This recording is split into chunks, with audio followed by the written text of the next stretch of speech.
How about Tom Peters? Wow, right? That was crazy.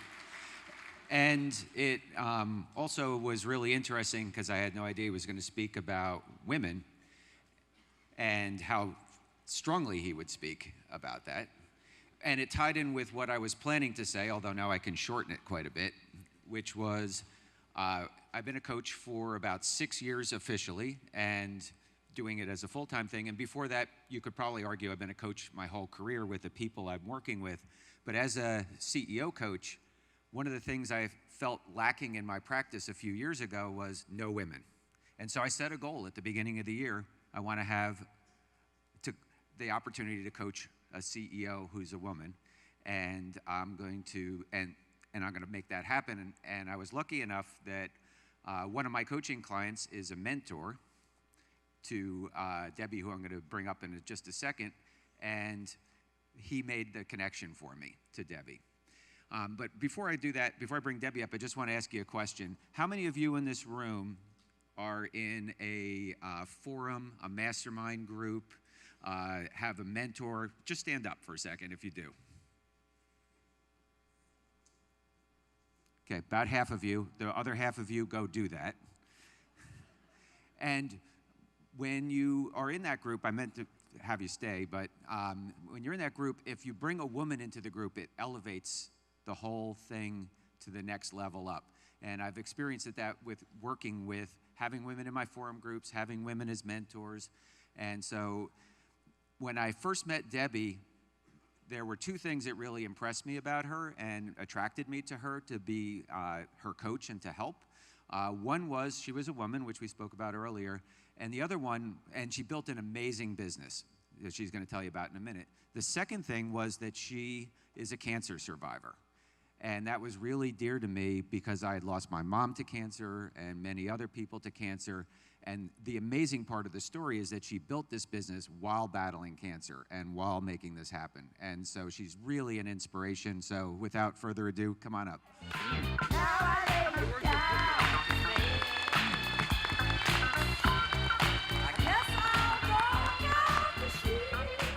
Hi, everyone. Thanks, Rich.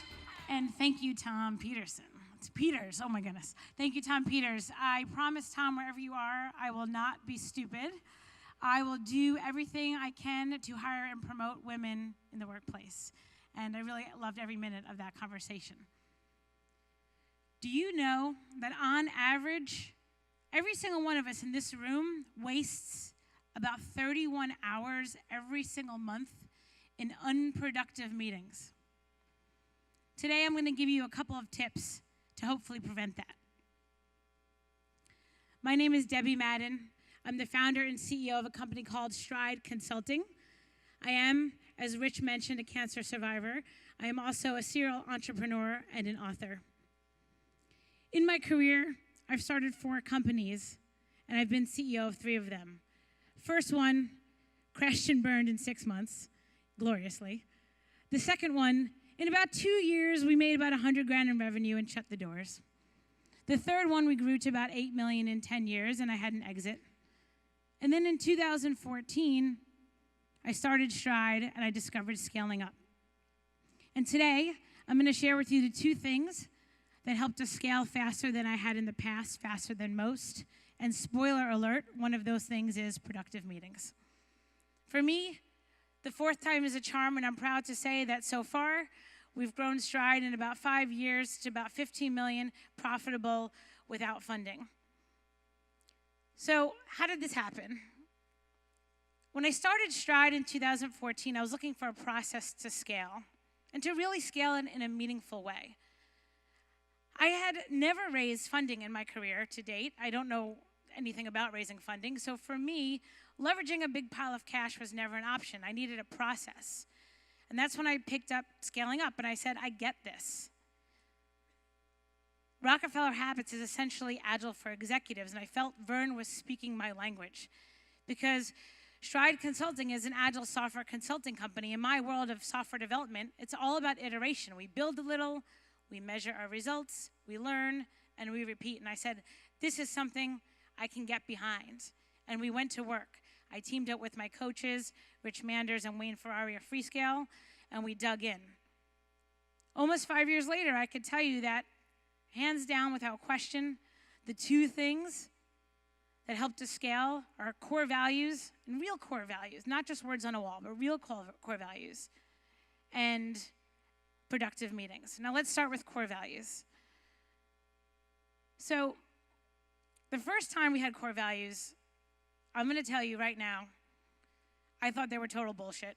I thought the idea of core values was bullshit. I thought it was fluffy. I thought it was a waste of time. But I said, you know what? If I'm going to get behind scale up, I got to be all in. So we put some nice words on a wall, like autonomy. Autonomy sounded great, but was I really willing to fire someone for lack of autonomy? No. Yet, month after month, I stood in front of the team and I encouraged them. I encouraged them to hold themselves and others accountable to these core values. And that's when the interesting stuff started to happen. The employees got protective of the core values to the point where we actually had a mini revolution. We hired an employee who was a recruiter, and we needed to hire desperately, and this person was bringing in people.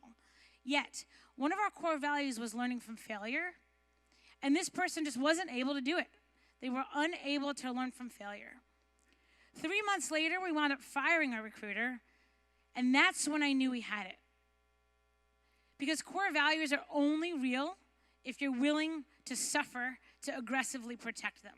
Now, this didn't happen overnight. It took us 3 years to get our core values right. Month after month, year after year, we iterated through them, and we stuck with it. Now, there are guardrails. They not only define success, but they define failure. And more importantly, we celebrate them. These little guys, these little statues, they're called strides. Every quarter, we award them to an employee who has gone above and beyond with a core value. The second secret to our success is our meeting rhythms, which is Rockefeller Habits number 3. Now, bad meetings suck, and they're a huge waste of time, like I told you, to the tune of about 31 hours per month. But good meetings, effective meetings, those are the true pulse of scale. For us at Stride, the most important meeting is our weekly leadership team scrum. And here's how it goes. We debate, decide, debate, decide. This meeting happens every single week. It's 90 minutes long, which is a long time. Everyone on the leadership team attends. If someone's on vacation, meeting still happens. Now here's the secret sauce. This is how we get things done. This meeting is scripted, and it follows the same exact agenda every single week. And this is what it is right here. Starts off at minute 0 with a round of good news. Then at minute 5, and I kid you not, if it's minute 6, we're behind schedule. We keep to this schedule every single week. At minute 5, we share insights from our KPI dashboard. Then we announce any roadblocks and review what we got done last week. And then at minute 25, we go through our open action items. And then at minute 30 is when the heart of the meeting kicks in. We build and prioritize that week's issue list. We usually get about a dozen every single week. We star the ones that have to get done in the next business week, or else there's a real cost of delay. And we star the ones that are tied to our annual strategic initiatives. The person who identified the issue gets about 30 seconds to tell us all what's on their minds. And then we debate, and we vigorously debate. We fight each other in that meeting. It's great. It's my favorite time of the week because we get stuff done. And our goal is one thing, align. Align on the problem, align on one next step to move it forward. As soon as we do that, we move it into an action item with an owner and a due date. We actually set a timer. Someone brings out their cell phone. We have a scribe in every meeting. We have a guy. His name's Evan. He's in charge of the time. He sets his cell phone for 5 minutes. If we're still vigorously debating when that timer goes off, majority has to vote to keep discussing the issue. And that's how we stay on this rhythm of debate, decide. There is no meandering. There is no 30-minute talking about one issue.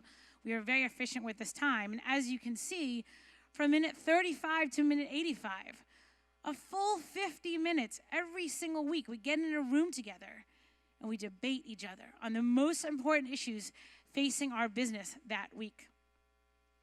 At the end, at minute 85, we rate the meeting, and we call it Fist of Fives. We go 1, 2, 3, go. And everyone holds up their hand. 5, best meeting ever. 1, kill me now, right? And that's how we know the meeting is still effective. Now, like core values, this took a while. We were terrible at it for a really long time, and bless their hearts, Rich and Wayne stuck with us and helped us get it better. It took us about 1.5 years to get this meeting right. And now, that is good. The amount of bad meetings that have just disappeared from the face of the earth, the amount of endless emails that have disappeared from the face of the earth are incredible. This meeting allows us to pulse faster, to decide faster, to debate hairy issues faster. It is hands down the single most effective thing we've done. Cannot do this without trust. Going into that meeting every morning at 8:30, every week at 8:30 in the morning, we have to trust each other. Without trust, everything is impossible. You're going to hear a lot of speakers today. I only had a few minutes on this stage. I hope that you took a couple of things from what I've said. For me, the key takeaway is to stay strong. No matter how small you might feel, no matter how hard the task is, have the courage to stick with it and understand that it's a balance. Because you have to be aggressive with your expectations, yet at the same time, you have to be empathetic with your forgiveness. And if you do this, trying and missing like we did year after year, time after time, is still a huge step in the right direction, so long as you iterate and improve. Thank you so much. Debbie Madden.